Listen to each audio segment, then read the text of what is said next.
The 49ers hold serve. They beat the Tennessee Titans like they're supposed to beat the Tennessee Titans, maybe the worst team in football. But San Francisco's offense and Brock Purdy looked very, very good doing it. 37-24.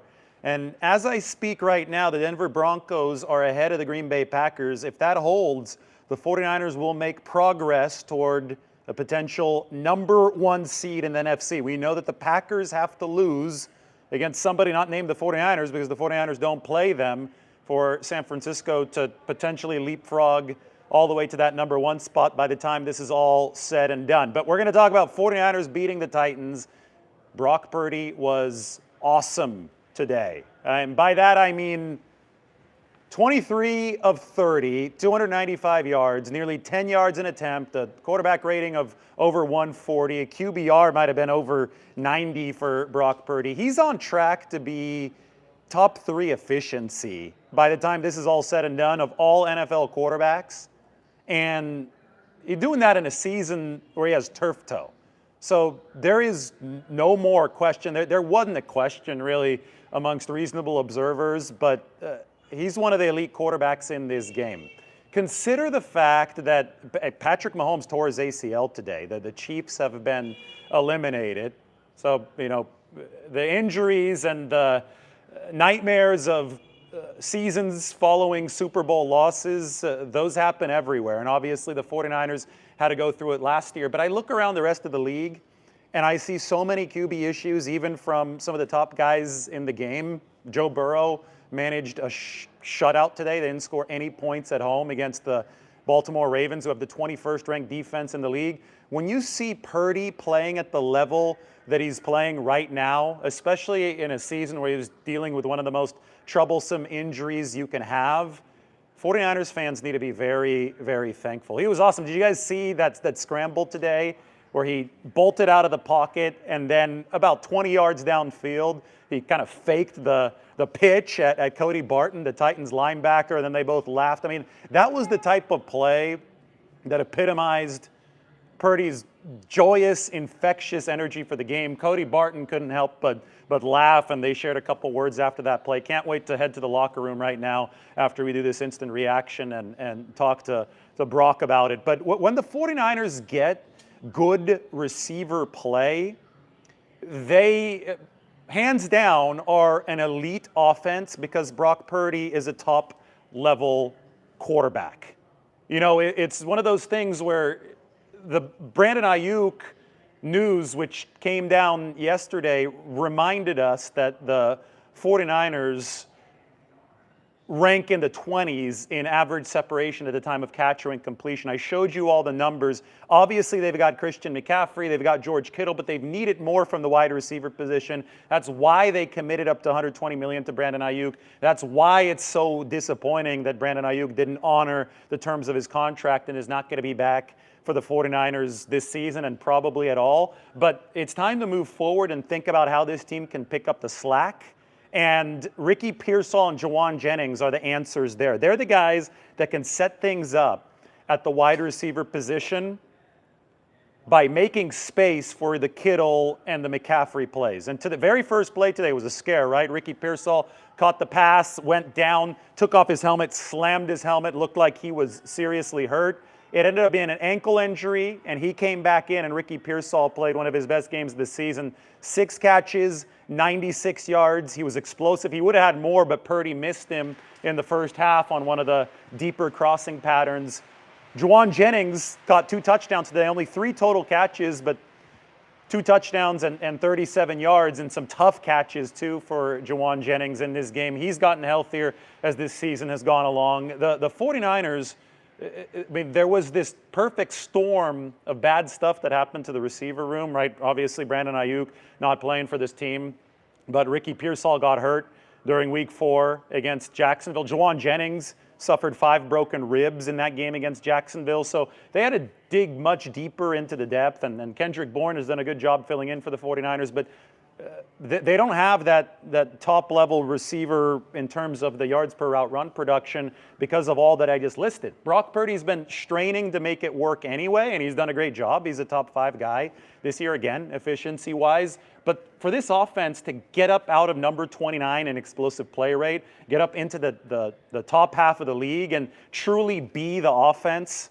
that can propel the 49ers to a Super Bowl, they have to have better wide receiver production. They have to move the average separation up into the top half of this league. And what they got from Pearsall and what they got from Jawan Jennings today against the Titans was an excellent step in that direction. I mean, this sets up the most compelling regular season stretch of the Kyle Shanahan era. They've got the Indianapolis Colts with 44-year-old Phillip Rivers next on Monday Night Football. Unfortunately for the 49ers, the Colts could not pull off the upset of the Seattle Seahawks. That's why San Francisco stays at the number 6 seed, but they just narrowly lost. So this is going to be a challenge in Indy come next Monday night, December 22nd. And the 49ers defense is going to have to be much better than it was today against the Tennessee Titans. That won the good Titans offense. I mean, I thought that the only real good player on that offense is the running back, Tony Pollard.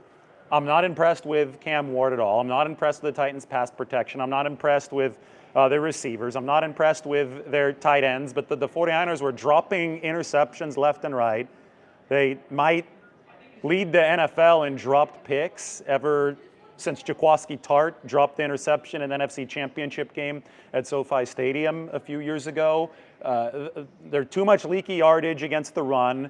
And I just don't think that the safety play is good for the 49ers. I mean, Malik Mustafa dropped 2 of the picks, and then there was the touchdown to Gunnar Helm, the tight end early in the game. And Jair Brown is not a fast safety. I don't know if it was his fault that he got a late start toward the play, but it looked like broken coverage. And then Jair Brown just didn't have the speed to make up, didn't have the speed to make up any of the ground. So the 49ers have this volatile at best defense. Remember, they were ranked number 24 in the NFL by EPA per play defensively. What today reminded me was that defense is not going to set the ceiling of this football team. The ceiling of this 49ers team is going to be set by the 49ers offense and Brock Purdy. And that's not a bad place to be if you're the 49ers, because Purdy is so damn good. He's the hardest quarterback to sack in the league. His decision-making, his risk-reward calculator was on point today. They went 9 of 15 on third downs. I mean, he just carved the Tennessee Titans up. The only real negative play was when Jeffrey Simmons got in, hit him. Thought the arm might have been moving forward. They called it a fumble anyway. It didn't end up mattering because the 49ers won this game by 13 points. But the offense is, and we've said this over and over and over again, the offense is going to have to be the locomotive to pull this train. And today reminded us of that with the defense giving up those 24 points.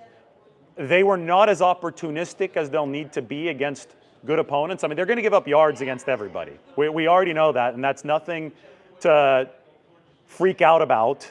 But they're going to have to be opportunistic against better teams, and they're going to actually have to catch the interceptions when those interceptions are there to be made. And, I mean, the pass rush and Robert Sala's defensive play calling got the 49ers in the kind of spot where Malik Mustafa should have had a very easy one early in the, so that was right before halftime. And then Malik Mustafa should have had a harder one a little bit later. That was when he was trying to high point the football in the end zone, and the 49ers did not get either of those interceptions. So they have to be better capitalizing at the spots where they have a chance, because they're not good enough without Fred Warner. They're not good enough without Nick Bosa to just snuff opponents out all game. They would have been good enough without those injuries, but they have those injuries, so they have to deliver at the very critical moments. And today it didn't matter because the offense was so good and they're so much better than the Tennessee Titans. 49ers scored on their first 5 possessions of this game, despite for the first time since 2021. So it was touchdown, touchdown, field goal, touchdown, touchdown. Even the high-powered 2023 offense did not score 5 straight possessions to begin a game. So, I mean, it gives you an idea of the firepower that the 49ers are working with whenever Brock Purdy is under center at that corner, at that quarterback position.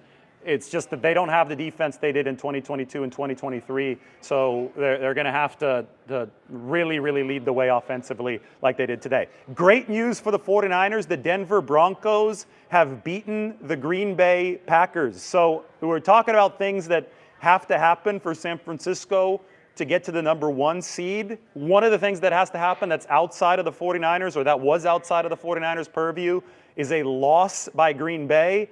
Denver just got it done. So the Packers dropped to 9-4-1. The 49ers have improved to 10-4, so they have a better record than Green Bay. They currently will not leapfrog the Packers because I believe the Packers are still, well, maybe they will leapfrog the Packers because maybe the Bears are going to jump atop the NFC North. Either way, for the 49ers to pass the Packers, Green Bay needed to lose. That happened. 49ers still need the Rams to lose. That hasn't happened. They beat or are going to beat the Detroit Lions today, but keep your eyes on Thursday. The Rams are headed up to Seattle to play the Seahawks. Regardless of what happens in that game, the 49ers will get some good news, but I think the best news if you're shooting for the NFC's number 1 seed would be a Seattle win at home over the Rams. And then if that happens on Thursday, the 49ers will control their own destiny in the bid for the NFC's number 1 seed. It's the Colts on the 22nd. It's the Bears coming here to Levi's Stadium on December 28th. And then it's the Seahawks on January 4th. So if the Rams lose to the Seahawks on Thursday and the 49ers win the rest of their regular season games, the 49ers will be the number 1 seed, which would equate to a playoff win, an automatic playoff win, because of the bye week that they would earn. And I really think the 49ers, because they don't have a great defense, but they have a really good offense. I mean, they're flawed just like every other team in this league. The Packers, it looks like they lost Micah Parsons to a torn ACL.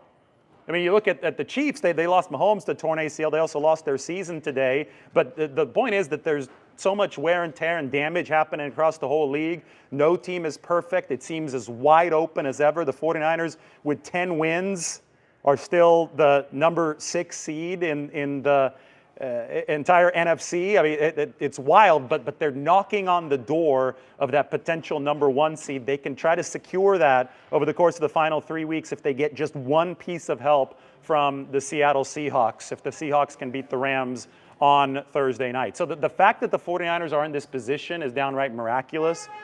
It appears that they're avoiding injuries, and I mean, here, I can knock on wood. This is the carpentry division door here at the Levi Stadium engineering room. It appears that they're avoiding injuries as this season progresses while injury tolls are mounting across the rest of the league.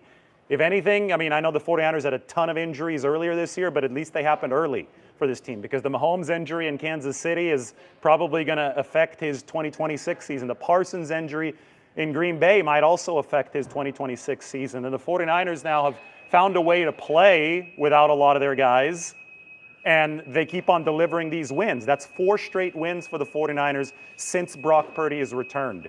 They are 4-0 in the time since then. Today's game, I mean, we could take a look at some of the scoring. The 49ers opened up. I mean, that first drive was like a hot knife through butter, even though Pearsall did get hurt on that first play, but he did return from the ankle injury. One of their third down conversions was the Brock Purdy touchdown pass to Juwan Jennings. I just wonder how quickly before Juwan Jennings signs an extension where the 49ers use some of the $90 million or so that they will free up after they part ways with Brandon Ayuk. You know, a lot of people said already last year that the 49ers paid the wrong receiver. Doesn't appear that that was a joke. I think Juwan Jennings might be in line to get some of that Brandon Ayuk money. Joey Sly, the kicker from Tennessee, who is a former 49ers kicker, he got the Titans on the board. That made it 7-3. Then we had the Christian McCaffrey touchdown run, put the 49ers up 14-3. Then the blown coverage. Gunnar Helm, the tight end, caught the pass from Cam Ward. Made this game artificially close for a bit, but Eddie Pinheiro, welcome back to him. Made his field goal tries today. Put the 49ers up 17-10, and then Purdy was just sensational in the second half. That crosser to Pearsall, the throw to Juwan Jennings. Then Purdy was doing crossbody, crazy stuff down the stretch. We saw the Kittle touchdown pass. It was like he's even falling away and he's throwing it. Again, remember, Brock Purdy, the numbers tell us he's the best quarterback in the entire NFL at avoiding sacks. that means that he's an elite quarterback. If the pressure to sack ratio is this much better than anyone else's, he can raise the ceiling of an offense, and the 49ers have needed that. He's one of the few in the game that can actually take the weapons that he has and elevate the offense. There are not many quarterbacks who can do that. A lot of guys, are just passengers along for the ride. If everything breaks down around them, it's over for those particular quarterbacks. Not for Brock Purdy, who today definitely elevated the 49ers. He's been doing it ever since he entered the league. Remember, I'll remind you every week, the most efficient quarterback in the NFL ever since Purdy joined the league in 2022, above even Josh Allen, above even Patrick Mahomes,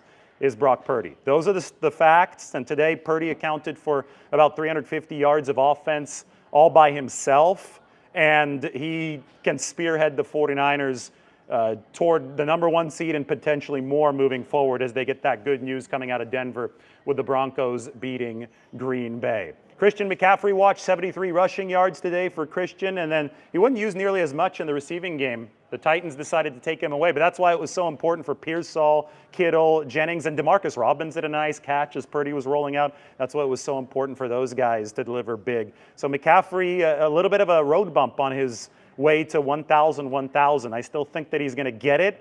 Today, though, he didn't get all that much closer. 73 rushing yards closer, so going to be near 900 yards on that front. Still needs about 100 and only 14 receiving yards closer. Still, he's at the point now where, it probably will take 2 games, but one massive game from Christian McCaffrey can make him the first 1,000 guy twice in his NFL career. Dropped interceptions galore for the 49ers. Again, that's something that they've got to fix on defense. A lot of people talking about rust. I don't think there was any rust for the 49ers today. They won the game by 13. They're favored by 12.5. I just think the defense isn't great. The offense carved like a hot knife through butter. That's great for the 49ers coming off the bye week, but this team is who we thought they were. They are an elite offense with an elite quarterback, and let me put this first. They're an elite offense that can be, they have an elite quarterback that can be an elite offense if they get good wide receiver play. So we'll see how Pearsall and how Jennings and how Demarcus Robinson and Kendrick Bourne deliver down the stretch. Obviously, Brandon Ayuk is not coming back for the 49ers, but they have the pieces in place to be really damn good offensively. It's the defense that's a gas can for the 49ers, and that's where they have to be selectively good. That's where they have to be opportunistic. That's where they're going to give up yards, but they could still get the job done in fashion like they have today, like they did against Cleveland, like they did the week before that against the Carolina Panthers, like they did against the Arizona Cardinals, if they deliver, work smarter, not harder on defense, because that's just the reality of this football team. So I think the 49ers showed us that they are exactly who we thought they were coming out of this bye week. And yes, Micah Parsons is indeed believed to have suffered a torn ACL. So one of the better teams in the NFC, one of the 49ers rivals, the Green Bay Packers, just took a massive blow. And it just reminds you, you've got to keep on fighting all the way through to the finish line. And yes, the 49ers have passed Green Bay in the NFC seeding. So the Rams leave at #1 at 11-3. The Bears now overtake the Packers at #2 and top of the NFC North at 10-4. Philadelphia's the 3. Tampa Bay's the 4.